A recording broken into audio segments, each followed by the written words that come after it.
Hello, everyone, and welcome back to Purple Nuna Podcast. I'm Stephanie Conti, and I've just finished crying for the past 30 minutes. And also, in my end of the audio, if you do hear any aggressive noises, my mother is watching Shameless, the room next door. So apologies for that, and apologies if I sound super stuffy, or if I just flat out start crying during this recording. And without further ado, and with that humiliating spotlight on that disclaimer, for sure, that disclaimer, I want to shine a light on the beautiful and gorgeous Savanna, the Sophia Loren to just my life, my world, Savanna Lanausse. I don't need anything else in life but that compliment. You know what? I can't. You were saving that. Thank you. I appreciate am suffering from so much PTSD from this movie right now. I literally texted a picture of Savanna. We were just about to record. I just finished the movie right before recording this. I'll probably post it when we release it, so you all will get a chance to see it. It's just a photo of me sobbing and just with the caption, "I'm gonna need another 5 minutes before recording." Yeah, this we really don't have anything to talk about in the beginning. Really, just before we really deep dive into this movie, definitely check out all of our links below. If you did not know, we are available on Spotify, Google Podcasts, and more. So check out all the links down below. And I'm trying to think. We're also on TikTok, and we have Twitter, Instagram, all those lovely things. And if you're listening to this on YouTube, subscribe. What are you doing? Subscribe. I know 92.3% of you aren't subscribed, so just do it. It costs you nothing. Help us out. Help us out. You're listening. You like us. Help out two broads, especially. Oh, what do you want me to do? Cry? Well, listen for the next 30 minutes, and I just might. But yeah, so definitely check out all the links below and everything like that, and also just other mediums of where you can listen to us. But holy crap! Without further ado, I'm just gonna introduce this movie, if you don't mind me, Savanna. No, go ahead. Of course. We are going to be talking about the movie The Life Ahead that came out last year. It's an Italian film, and it's about in the seaside Italy, a Holocaust survivor with a daycare business takes a 12-year-old street kid who recently robbed her, takes into her home and stuff like that. And it is directed by Eduardo Conti. It's actually based off a book called Madame Rosa by Romain Gary, and it's also a remake of the movie Madame Rosa. But the two or really main stars of the movie is Sophia Loren, Ibrahima Guye is, I believe, how you pronounce it, as well as Abel Zamora and Ronaldo Carpentieri. And oh my God, Savanna, let me just take a moment and let me just listen to what you have to say about this movie so I can just gather my emotions before we discuss this film. Well, everyone knows who's listening. Sophia Loren is my favorite actress. Mm-hmm. She still has it. That's it. And I'm very upset. This is the first thing I'm going to say. She should have been nominated for an Oscar. Without a doubt. This whole movie should have been nominated for so much more. I was withholding my opinion until I saw it because I know I'm biased. But she 100% deserves something. To be fair, all the actors in this movie are great. I really think everyone did a great job. But she is the star. She is amazing. She's the mitochondria. She's the powerhouse of this cell. Absolutely. What is she, like 86? I believe she's 86 or something like that. Yeah. Still got it. 100% amazing. I want to talk about the positives.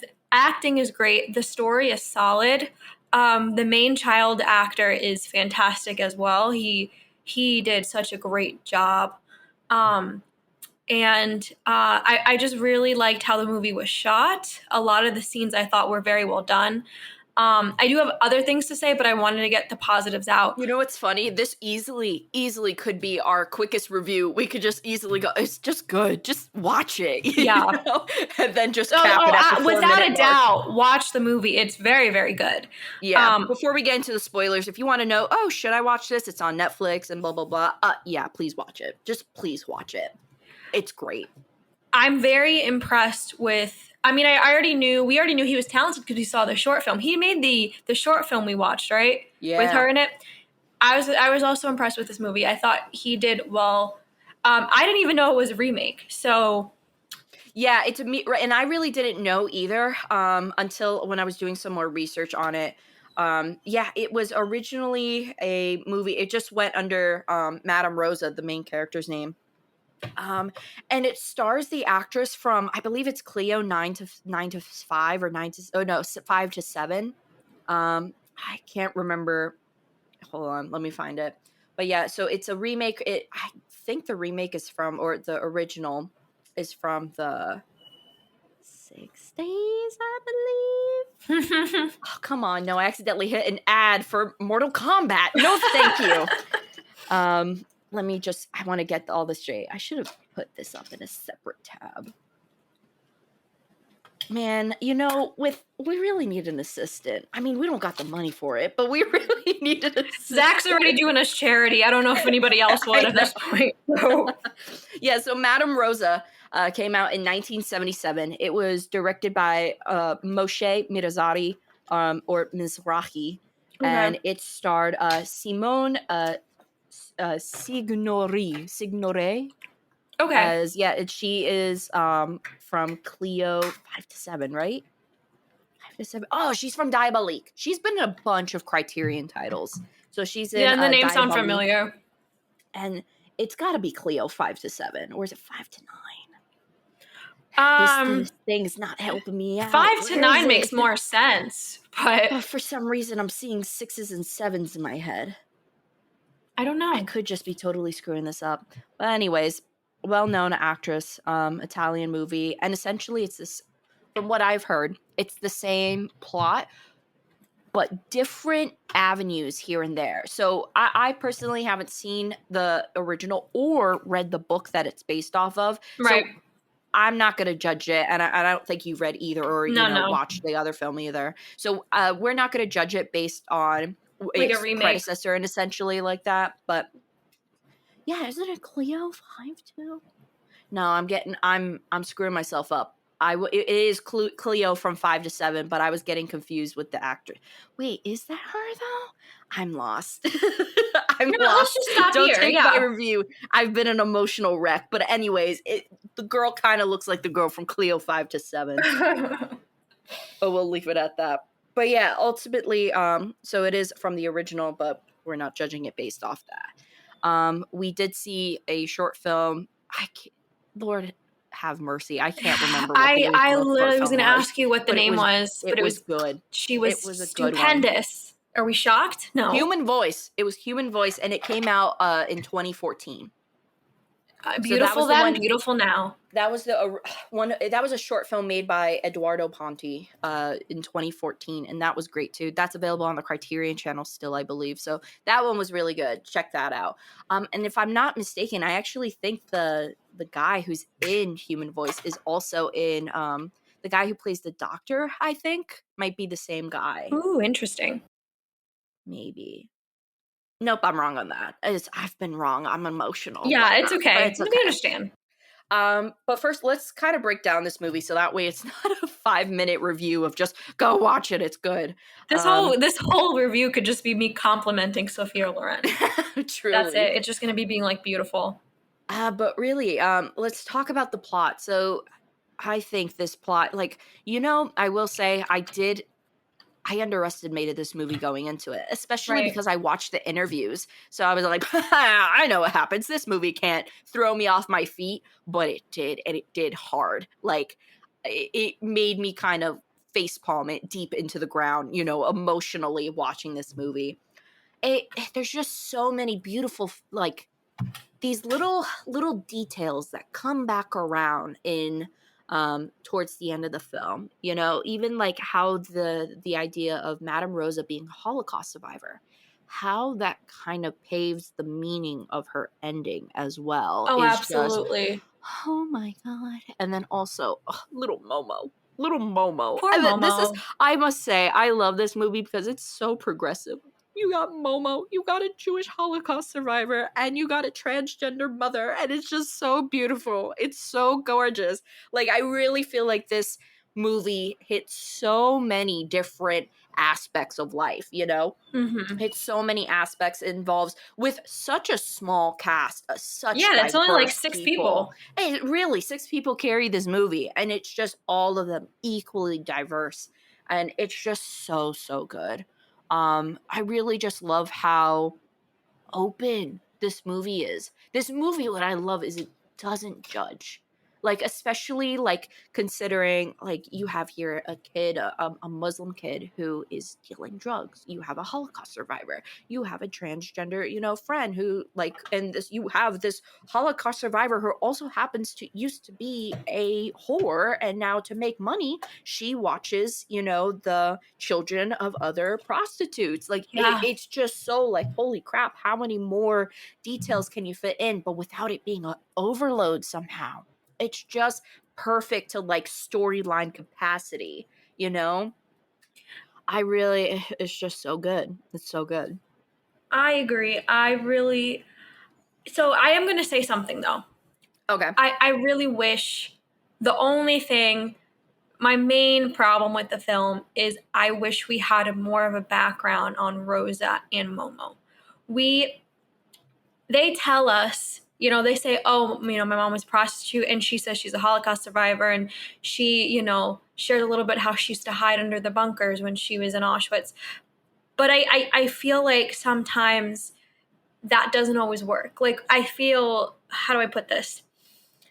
I think the movie would have been much more powerful if it had maybe 20 more minutes added to it, just so maybe we can get more of a background on both of them. Because And you have two people that have such interesting stories. yeah. And I understand maybe they didn't want to focus too much on the past, totally get it. I just was like, oh, I really want to know more about Momo's mother, or I really want to know more about her time in the Holocaust, or even her time as a prostitute, you know? Mhm. So because of that, I was just like, oh, I really wish there was a little bit more to it. But again, that was my only main issue with the movie, is just that there Yeah, wasn't I more. do wonder. Yeah, I do think, you know, I'm also someone that I'm like, the shorter that you can make a movie, the better. But this one, I totally agree. I totally agree. You could have easily had 20 to 30 more minutes on this movie, make it 2 hours, and maybe incorporate some, you know, maybe some flashbacks. But then again, the movie is called The Life of Head. So maybe it would have been a little bit, you know, counterintuitive to do some flashbacks. And I No, could see maybe that the not. director Yeah, saying that, but maybe not flashbacks, but maybe like more stories, maybe more, a little bit more explanation. Because I yeah. understand, you're completely right. I think it was more about the time being, but you have such interesting lives here. And I think maybe a little bit more on Sophia Loren. She's such a talent. And Mhm. she's still, it's not like she's lacking anything. She's a fantastic actress, even at this age. And I remember her in Two Women and that story. And it was about a woman and her daughter in the war trying to Mhm. get through Italy.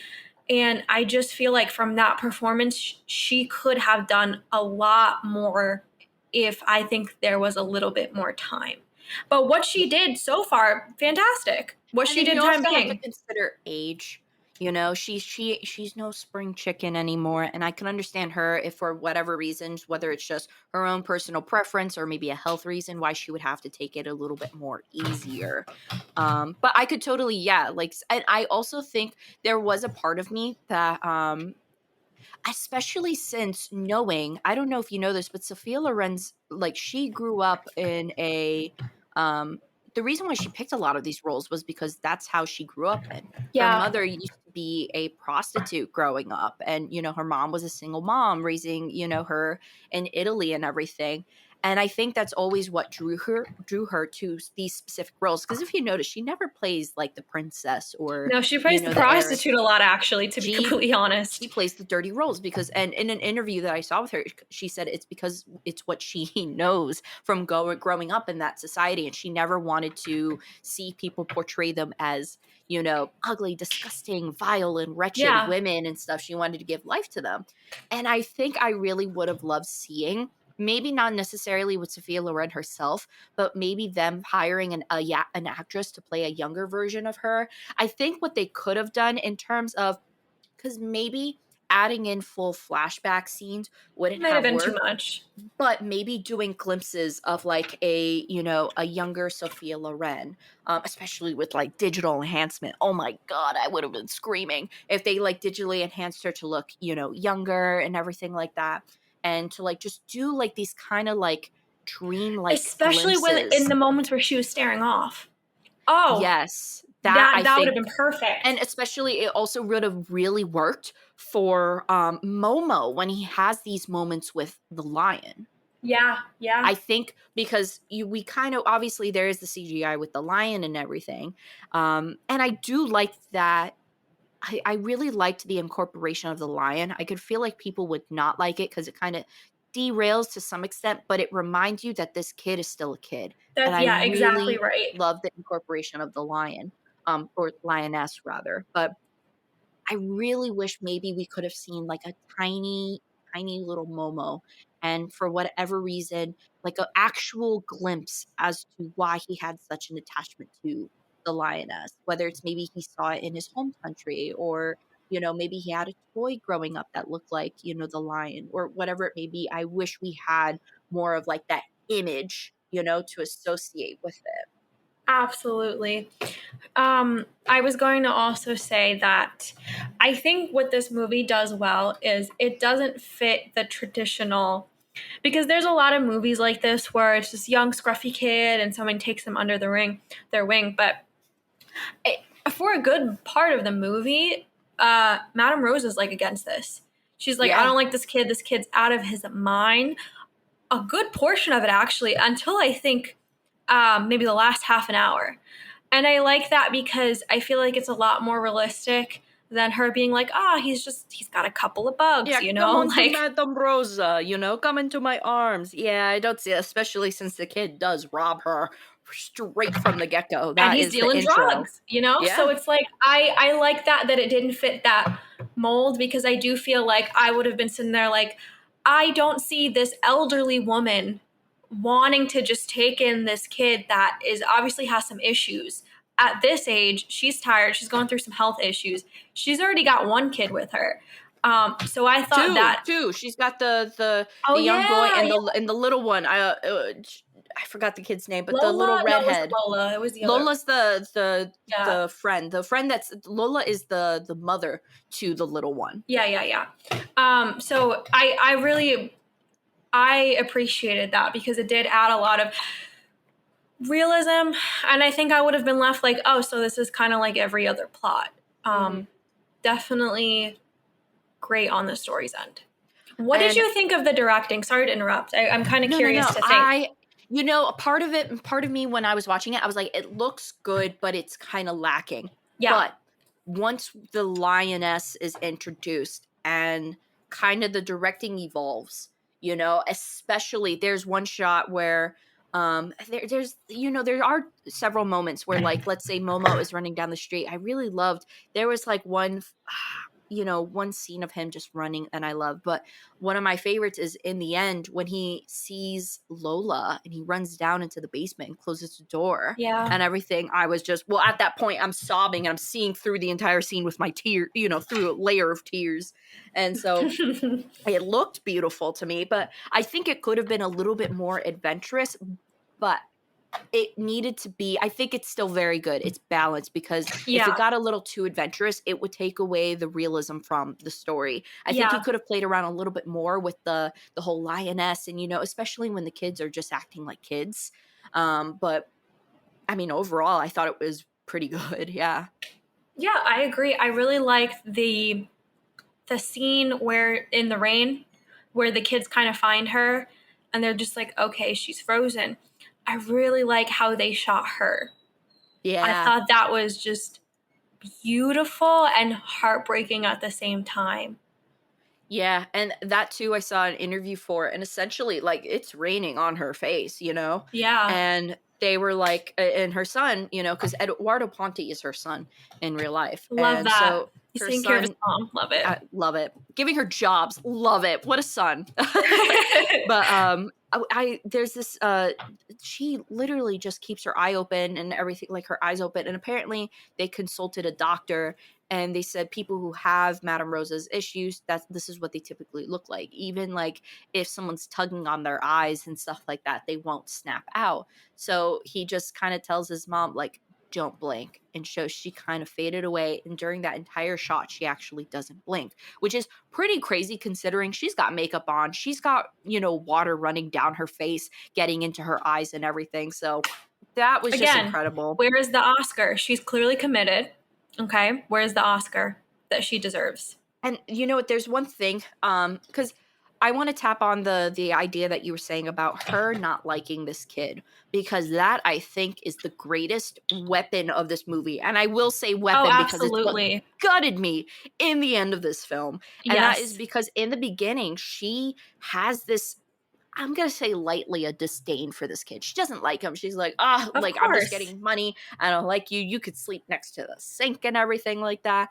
And he kind of evolves and everything like that. He still has his issues, but he's slowly evolving. And I think where she sees it the most is with his interactions with the other kids who are staying with him.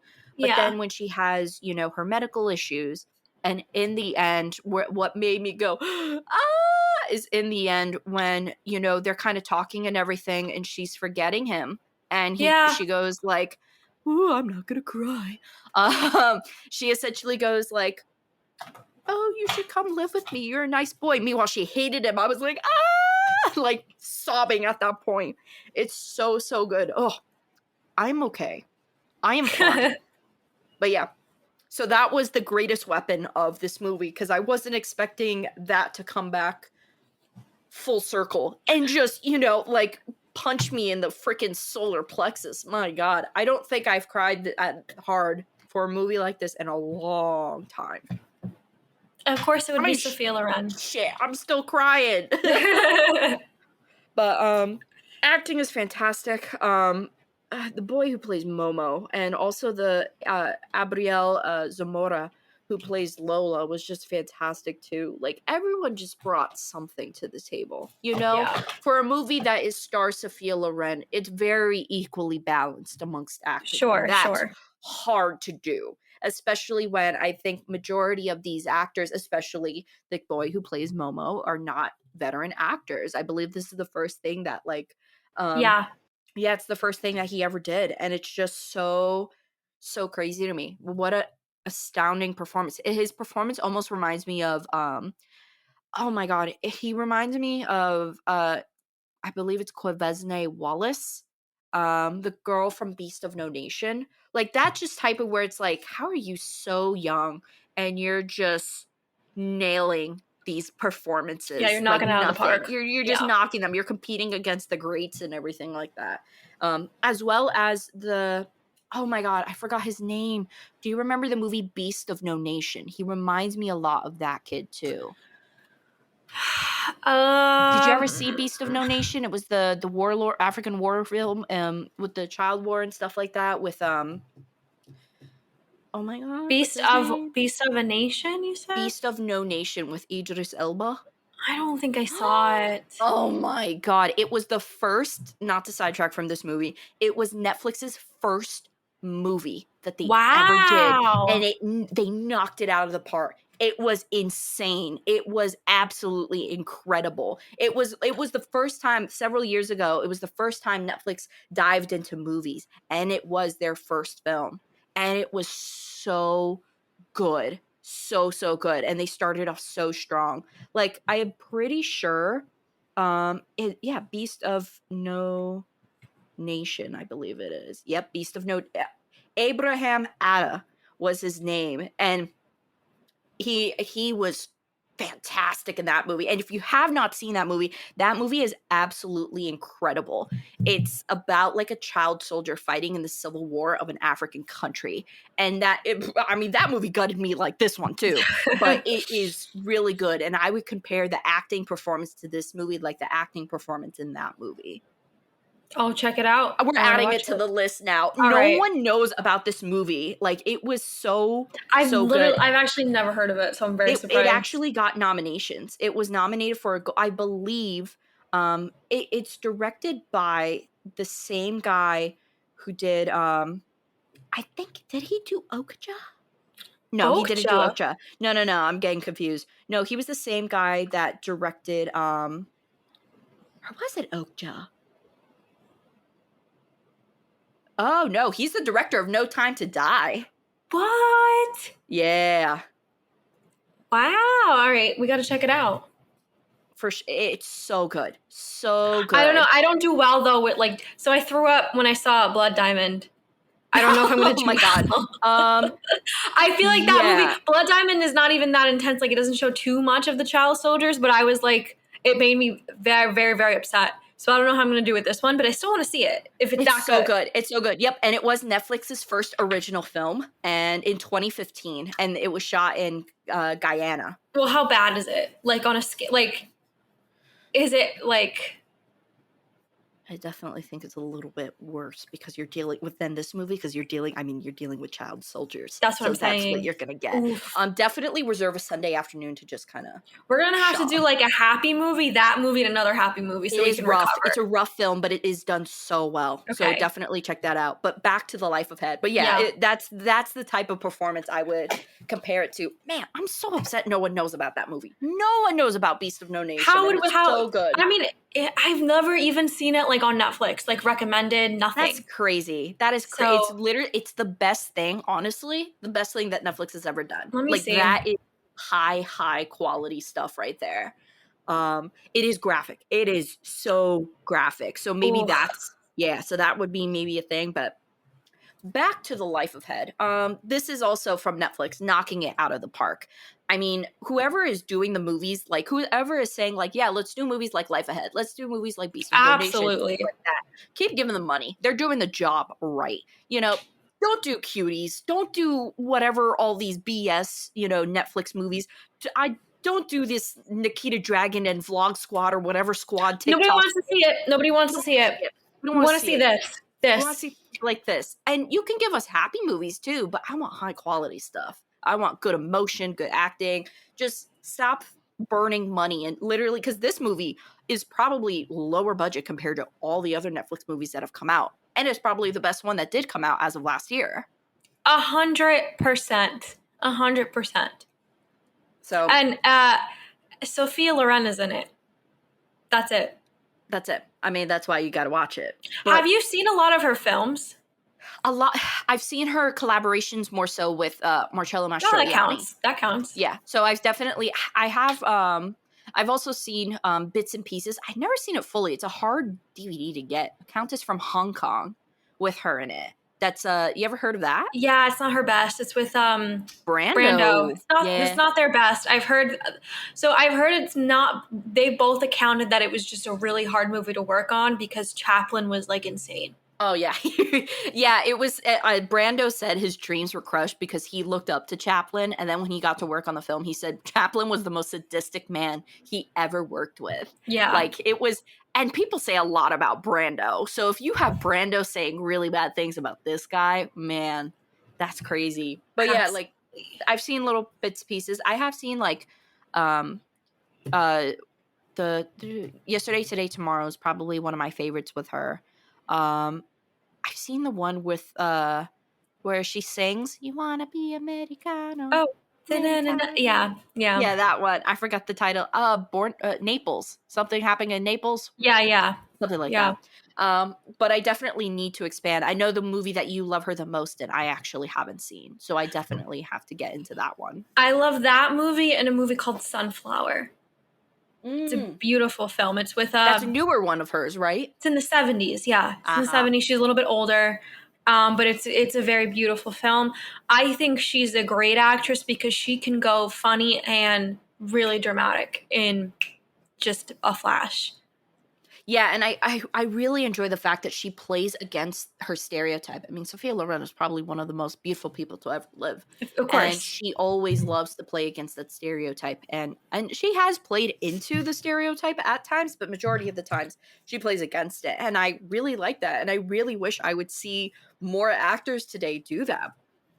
Like, I mean, yeah. Yeah. And, even like, because even in some movies, like they have made Sophia Loren look rough, but rough is just like no makeup on a Sunday type. A little of gray rough. hair. Yeah, no. But I feel like there also have been moments where she has just look rough, like especially as she got, older, not just with age, but just with, darker roles and things like that. Kind of like what happened with Ingrid Bergman. They always dolled her up. And then as she did older and did some, eh, I think she did a movie called Cries and Whispers. And as she got older, they really started to show, Yeah. take advantage of her age and really just make them older, which I like. So I definitely have to see more of her movies though. But I want to ask you this, since you have seen a lot of her movies, how does The Life of Head compare to, her Sophia Loren in her prime, if you will?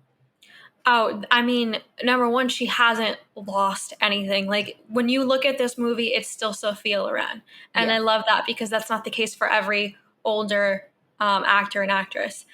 I think this is one of her best. Really? Yeah, one of her best. And she's a fantastic actress, but I do feel like this showcased her talent very, very well. And not that other films don't, but again, when you play funny, when you play certain roles, you don't get to showcase everything you have, like all your talents. And I feel like things like Two Women, Sunflower, she was able to do that.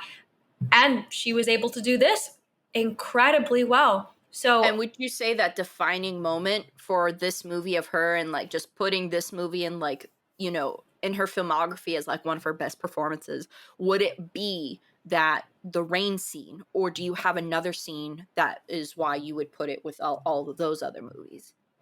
I mean, obviously the rain scene included, but I think just the escalation of the disease taking over, she, I mean, killed it.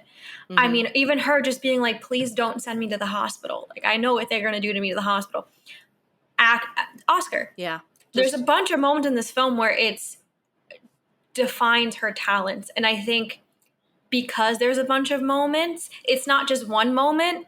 I think that's how you know when somebody is just one of the best.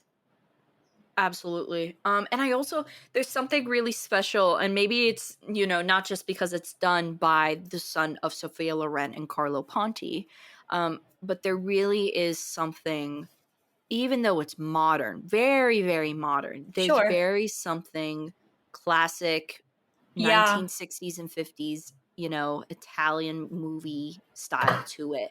And I don't think it's just the fact that it's set in Italy. I really think Eduardo Ponti, and the reason why, I do very much enjoy the directing of it, is because I think he's using a lot of the same type of techniques, that would have been used in the movies that his mother starred in. A lot of Italian neo-realistic scenes, like longer, wider shots, not necessarily super like, because US movies and, more American movies are very choppy. You're Hmm. just going to cut from like three different scenes from the same angle, all thing. This has a really nice flow to it. I don't know what his inspiration was for the movie, but hey, Eduardo, if you're listening, listen, put it in the comments. Like seriously, like I really want to pick his brain and want to know like what his inspiration in terms of not only this movie but his style, because he really just, I don't know if he emulates his dad, if he just has like a good style like his dad, but it's definitely really refreshing to see, especially when you have all of these new movies that rely on a lot of CGI, or they rely on like one performance in the movie to carry the entire movie. The directing here is solid. It's Yeah. very, very solid. We need to give him more films. They need to give him more films. For sure. Oh my god, hold on. Idea. I mean, if I'm not able to do it, I totally think this man should direct, whether it is The Talented Mr. Ripley or another Patricia Highsmith film or book. I think he should definitely handle a Patricia Highsmith, based on adaptation. That's perfect. I That's think perfect. he has the tone for it. He has that. I think he just does a really good job He could in, definitely do the sequel to it. oh, for sure. For sure. Or remake, whichever. I'm totally cool with that. Just put a nice looking little French Italian boy in there and I'll be happy. What's um Delon's son's doing? Alain Delon's son, what's he's doing? oh, he's a model. Okay, I think he there you does go. some acting here and there, but for the most part, yeah, I think he's a model, French model. Yeah, there you go. Just put him in. Put him in. You already got that. That would be so great, though. Honestly, that would be really awesome. But yeah, I really hope, especially Hollywood, gives him a little bit more bigger budget stuff, because I definitely think he has some talent. You can definitely tell from watching this movie that this is a guy who loves what he does, and Yeah. this is a guy who loves movies.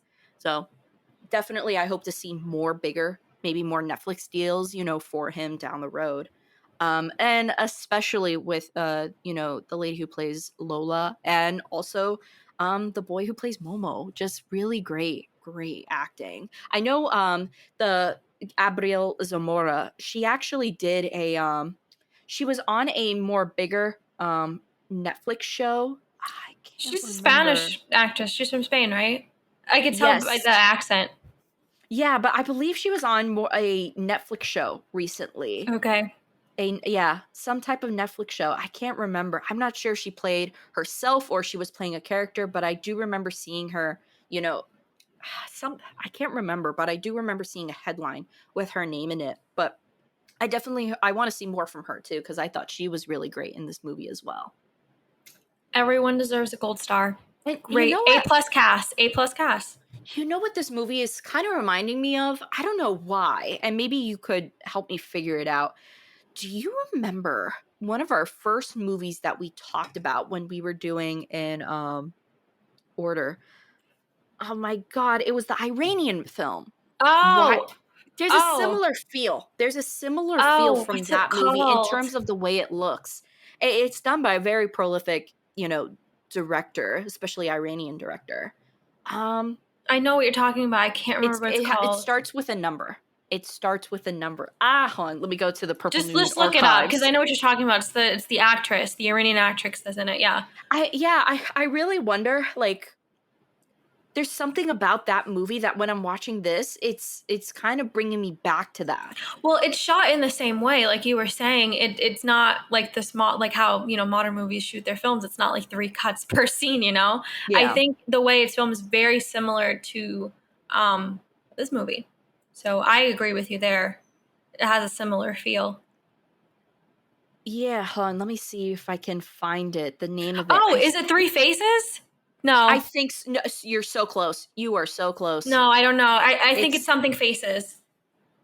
hold on. I'm looking through our archives right now. Yeah, you're right. It is Three Faces. Ah, look at me. There's something about that that's reminding me of it, and it kind of makes me want to go back to Three Faces and watch it again. Yeah, I don't know yeah. why. I really don't. Maybe because it's a setup, maybe because I don't know. I gotta go back. But if anyone knows why I might be making that connection, maybe there is a subconscious connection I'm just missing the signs for, comment down below. Let us help us out. um we've talked about acting. I like the end music. I think the end score was nice. I believe that was nominated for um the Golden Globe. There was this I was just so shocked that this movie, because I was already, like, in how you said earlier, I was already thinking that this movie should have been nominated, but after watching it, I'm like, honestly, why? Snubbed. I'm very upset. I'm so upset. And not to say, look, another round, I'm happy for the accomplishment, but this movie should have at least had a nomination. She should have been at least put in the category of Best Actress. There's no excuse. This And movie was no excuse for this movie not to have a Best Foreign Film nomination. absolutely. That's what, No yeah. excuse whatsoever. I mean, I'm so, like, look, and you know what? I'm not sorry, but this movie, if we're talking foreign films of the year and the Oscars and stuff like that,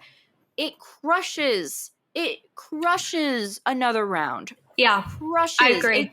This is the type of movie. Maybe it's just because you and me, we got similar taste and we like these types of movies. We want to feel when we watch movies. This is definitely the type of movie that should have been more hype. That should have been more talked about. Like, I the mean, only that's reason why I think you and I know of it is because we heard Sophia Loren and we just kind of followed along with it. This movie really should have been blown up because it is spectacular.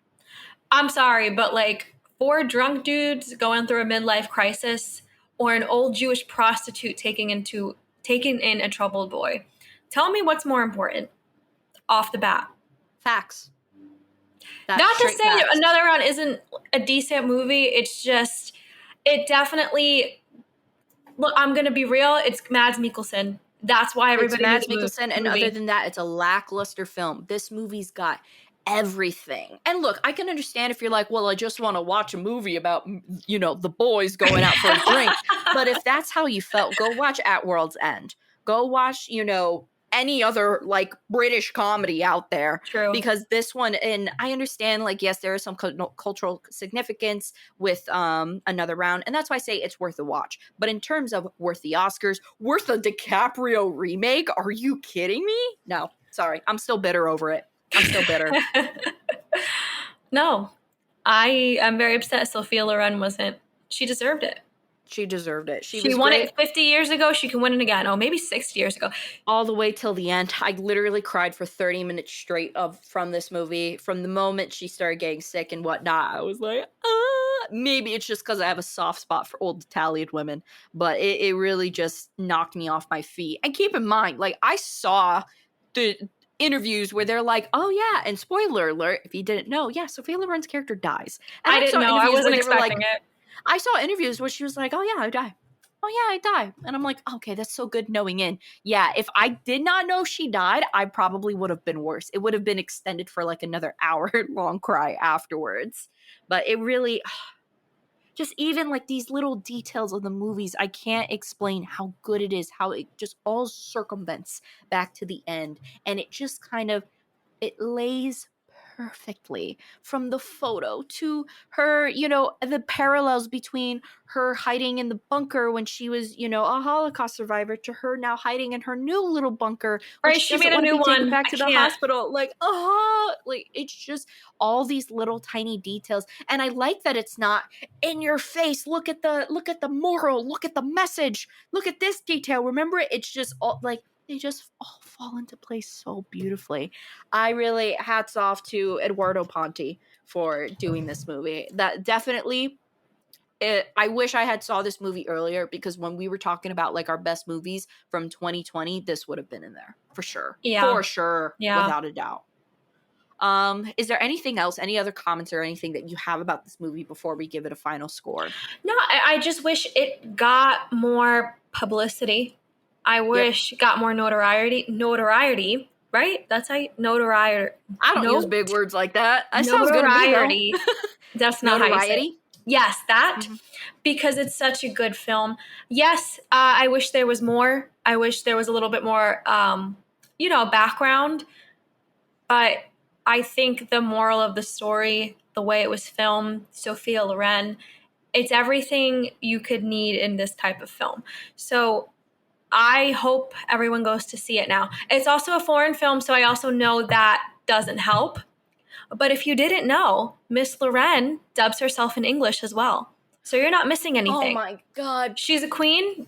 You're not missing anything. You're not missing amazing. her. I love when actors do that too. I love when actors dub their own, especially when they're bilingual, when they dub their own voices and stuff. It just adds so much more. Because trust me, I have a Jackie Chan DVD and the English dubs. Oh my God. I don't like awful. them most of the time. Awful. I'm like, that's not Jackie. But I definitely, that makes it so much more easier to recommend to people. And I will say, I do commend Netflix for doing that. They do that with everything.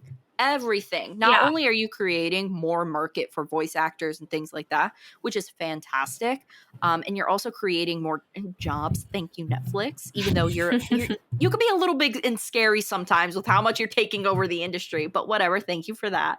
And then also, like, if it means that now people are going to be more willing to watch a movie like this, then by all means, I mean, if that's what it takes, then do it. Fine. That's Absolutely. fine, but really just a stellar film. So what's your rating? 9 out of 10. Because I can't watch this movie more than once a year. It's too hard to see my queen die. And I wish I would have had a little bit more substance, but 9 out of 10, fantastic film, one of Sophia's best. Just a little too sad to watch frequently. I'm going to say, yeah, definitely that rewatchability. You know, this is definitely the movie where if you're like, oh yeah, if you want a movie where you could just sob to for a little bit, but what I like is it sobs, but you can have a nice little Heartwarming. heartwarming. Girl, you and me are on the same thing. I literally started saying heartwarming too. That is why we started this podcast. That is why. But it really just it's. I'm gonna go a little bit higher because Okay. I even though the rewatchability is definitely hindered, this is something where it's like I'm gonna beg Criterion on my hands and knees to make this a Oh, Criterion we are release going for to send sure. them messages every week about this. They're going to put me in the folder with new Their stuff. inboxes are already full with me annoying them and being like, "Hey, when is Last Tango gonna be put in?" I want one Sophia Loren film to be in the Criterion. I don't think there is one, correct? Yes, there is. Which one? Marriage Italian Style. I don't want that one. I want a different one. Yeah, I don't think Two Women is in there. There's the one with Marcello Mastroianni. I think it's a Separation. Oh, no, it's a divorce. And it's divorce Italian style that's in the, but this is Divorce not, Italian Style that's in the Criterion, but there's another one with them in it. There's I think you're another right. duo. Is it Marriage? You might be right. No, I see them two on the covers looking old, and I see an A and an S. That's why I'm thinking of Separation. Oh, I have that one. That movie sucks. God forgive me. Sorry, Sophia Loren. That movie sucks. I know exactly what you're talking about. What is it called? I don't like that movie. It's Separation. A Special Day. That movie is the slowest movie. One of the slowest movies. They're such a talent. They're great in it. I have this Criterion. I don't like to watch it. It's too much. It's too slow. I definitely think it would be a lot. I think it would be awesome to see Two Women and The Life of Head put into there. Put something good in. I want to see a good. It's not that she's not good at Special Day. She's beautiful as usual. She can never do wrong. But the movie is too slow. It doesn't. Nobody's going to see that. Her. No one's going to see that movie. I don't want to see that movie. Something else. Something else. Two Women. This movie works. Sunflower works. Even Yesterday, Today, and Tomorrow works. All of it works. That's a little shocking that that's not it. And I feel like that's so much more iconic than either, Marriage Italian Style or Divorce Italian Style, I feel like that movie is so much more than those two. I agree. I don't know what they're doing. Come on, guys. Savanna's got fighting words. But I really hope they do add this in. I really think it's fantastic. It's underrated. And I think overall for score, I probably give it what's feeling right now is a 9.3, between a 9 and a 9.5. Yeah. 9.3, just because it made me cry. I'm recommending it to everyone I know. It's a good movie. But yeah, I definitely can't watch this within the next year, or I'm just going to have some PTSD again from watching it originally. But definitely, and probably one of the best films we reviewed in a little bit. In terms of because we did talk about, some Wong Kar-wai films. Those were good. This is definitely overall just a great movie and probably one of the most well-rounded movies that we've seen in a while. Yeah, I would have broke my heart if I would have to say this movie was no good. I was praying. I was like, please, I will not. Yeah, and I don't understand it. It's very lowball reviews for how good it is. Maybe that's why I was a little nervous. I was like, oh, there's not a lot of talk. I really hope. But this is great. It's fantastic. Fantastic. Would I own it on DVD? Absolutely. Yes. Playing for a Criterion release. Yeah, so definitely. Yeah, absolutely. Anything else you want to add to the movie before we do our send-off? I'm good. I'm good. All right, with that being said, as always, thank you to Sensei David and thank you to Homeboy James. And if you're like, whoa, I've never heard of these people before, who are they and how do they get these special privileges? Well, they're two cool dudes and they subscribe to our Patreon. So we do have a $1 deal on Patreon right now. Go check it out. There's also, if you don't want to subscribe monthly, that's okay. Just listen to our stuff on Spotify. It's the easiest way you can help us out.